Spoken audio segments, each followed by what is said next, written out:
Kids on both sides of the road, all lined up here. And we loyally and royally waved our flags as Her Majesty went by. The strange thing is, though, that we're Australian kids and she was the Queen of Australia, but the flag we waved was the Union Jack. The flag debate's certainly not new. For decades, politicians have argued for the removal of the Union Jack. Go to buggery, England. We want our flag. We don't want the Union Jack. A great flag for the United Kingdom, but no longer relevant to multicultural Australia. We come from all the lands on earth. Let's have a flag that represents that. Thank you. My favourite line, Jerry Seinfeld comes out to Australia in the year 2000. He does this brilliant stand-up routine. He says, "I love your flag. Britain at night."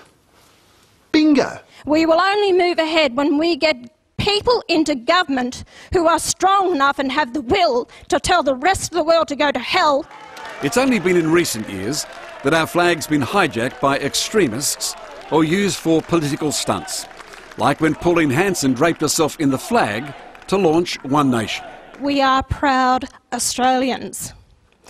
We have been told to be tolerant of others that come here, but are they tolerant of us? It's not so much about the flag, it's what it represents. The first time, I suppose, I looked at it and went, geez, I don't think that's doing it anymore, is when Pauline Hanson wrapped herself in it. Where it died for me was Cronulla Beach, where you had 5,000 people brandishing Australian flags, looking for people with brown skin to beat up.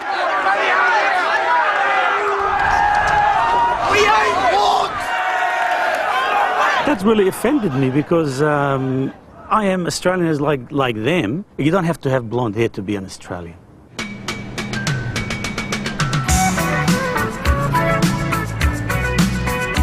Nadim El Ghoul is an Australian Lebanese Muslim. He came here as a kid and he's fulfilled a dream with his own home, 5 children and life as a builder. But these days he won't go anywhere without his little piece of Australia.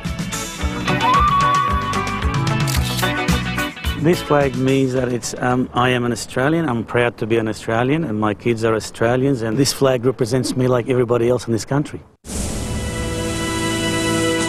It's the next generation of voters who will probably make the decision on the flag, like the bright 16-year-old students at Jamison High School.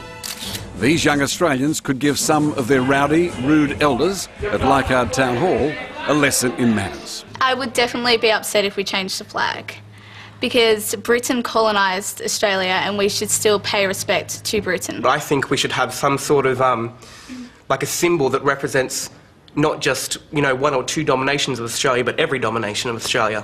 I think that because Australia is multicultural, the flag should add something that's multicultural. Then an appropriate one would be to put the Aboriginal flag in place of the Union Jack. Again and again we found Australians of all ages agreed on one major flag change: the need to recognise Indigenous Australians.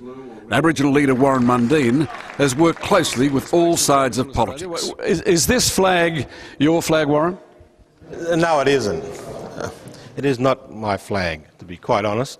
That flag to me, and I'm a very proud Australian, there's a little part of that corner of that flag that represents to me dispossession. The most important part, the Australian population didn't vote for it. It was decided for us. Until we find a new symbol, let's continue under the present symbol. We've had dozens and dozens of suggested new Australian flags.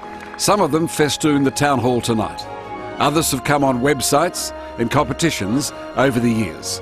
The good, the bad, and the bloody ridiculous. And here we have the ever-familiar Qantas kangaroo with flames leaping out of its backside. These could well be an alternative flag if we drop the ball and lose sight of what we're doing. The fact is, no other country in the world has such a confusing flag market. 2 of the most popular, the Aboriginal flag and the boxing kangaroo, are privately owned. Just have a look around us. In Australia, we've clearly got an identity crisis. There's Aboriginal people out here, there are Chinese people out there, there are monarchists, Republicans. How do you bring all of that together? Dutch-born Australian Hans Holbosch is out to solve the problem. He's one of our most successful brand designers. Qantas, Caltex, Woolworths, you see his work everywhere. It's going to give us billions and billions of dollars, Ray, because to me that is brand Australia. By changing the flag, the sheer impact that it will have around the world of Australia changing the flag, the impact will be, you'll be in every newspaper in the world. Australia has finally come of age. We are changing the symbol of this nation. The flag is about the soul of the people of Australia. Okay, all right, let's see.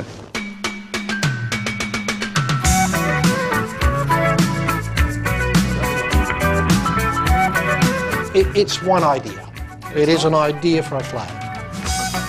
I think that it is a fabulous time for us to stand up and say, we are Australia, we are a nation, we are independent from everyone else, we are what we are. And I think it is time to do that. The flag that won that magazine competition over a century ago has served us well. But we're a very different country now, a different people, and we live in very different times. People will say that this is disloyal, that this is unpatriotic. The extremists will say it's borderline traitorous. Hang on a sec. Is it that unpatriotic to say, on our national flag, I don't want the flag of another nation? Which one of us is unpatriotic here? I mean,